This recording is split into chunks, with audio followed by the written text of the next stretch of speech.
Hello, and welcome to the Badhumanist likes and dislikes for the blood tank. So, in this video, I'm going to be giving 3 likes and 3 dislikes for the Blood Death Knight.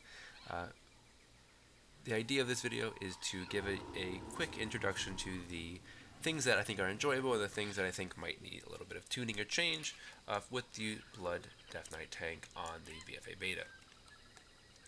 So let's dive right in here to the likes. My first like is going to be I really like the talent choice for these different type of gameplay. What I mean by that, if you look at the talents, in each row, there are talents that definitely are going to be better in certain types of gameplay. So if you think about the game in terms of like raiding, Mythic Plus, open world, PvP, right? Different talents in a row are not competing with themselves. There's not like two talents that could be good for raiding. Is more a case of, oh, that's better for raiding. Oh, that's better for Mythic Plus.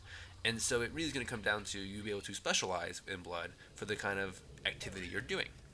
And I really actually enjoy that gameplay. I like it where I don't have to play the same exact spec all the time. Some of you might disagree. That's okay. You're absolutely allowed to. But for me, I really do enjoy being able to play different combinations of talents in different types of gameplay. My second like for Blood is going to be active mitigation. Now, we all know that Deathstrike was the inspiration for active mitigation as a tanking mechanic, and it's still one of the best. It really is. The difference between playing well and playing poorly is noticeable.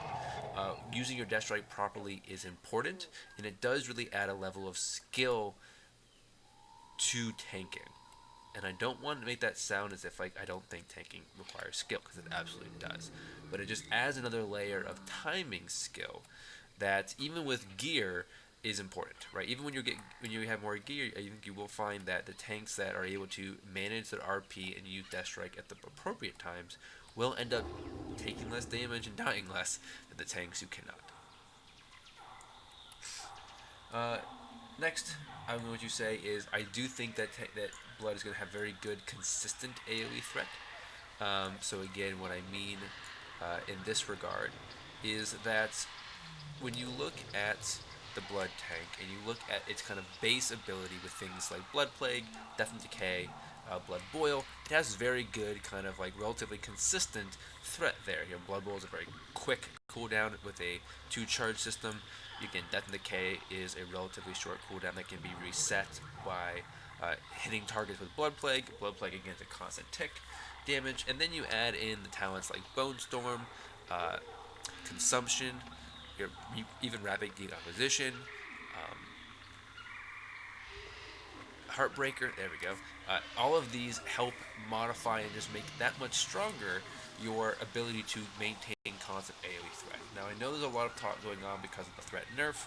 I will admit that I don't think the threat nerf is going to be as bad as people think it's going to be.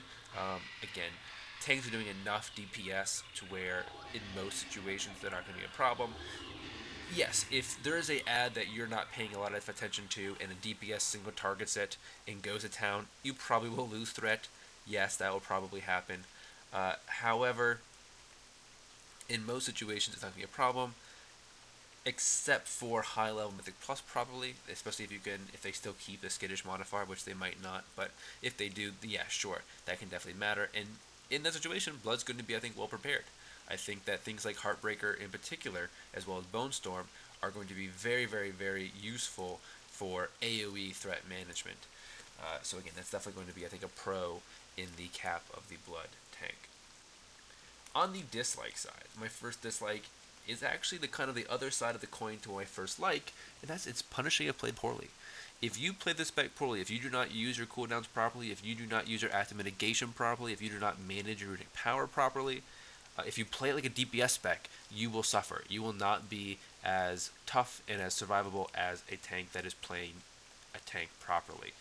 And so, for some people who can just want to kind of pick up tank and kind of be able to play it like they're used to playing a DPS spec with just the minor changes of worrying about threats and positioning and stuff like that, I do think that this might be an example of a class that might be a little bit higher on the learning curve. Because they're definitely the case where if you're just dumping RP whenever, that's not smart. You want to save your RP for when you actually need the RP. And again, because Death Strike's healing is based off of a snapshot window of the last 5 seconds, it's best to make sure you're using it after having just taken a large chunk of damage. My next dislike with Blood is going to be the fact that you must specialize. Again, this is kind of like the other side of the coin to the versatility that it offers, but you're not going to be able to probably play the same spec in Mythic Plus and rating. I mean, of course you can, you might just not want to. I mean, there's a better way of putting that.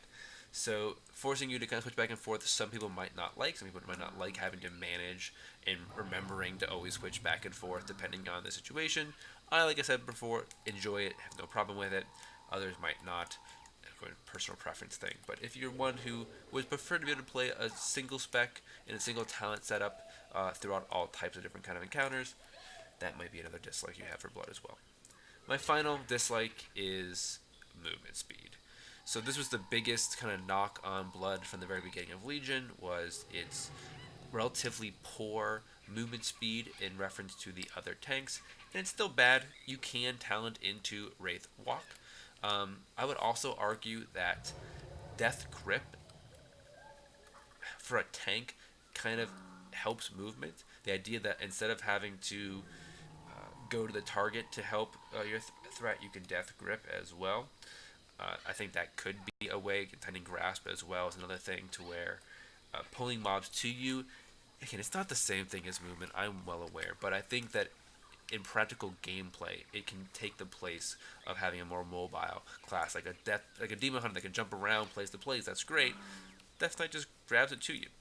But yes, for core movement speed, you only have Death's Advance baseline. It is better because it loses a 45-second cooldown and lasts for 8 seconds. So again, that is better than I think Wraithwalk was baseline before. But you can also talent Wraithwalk to kind of get added movement speed if you want it. So those are my likes and dislike for Blood Tank.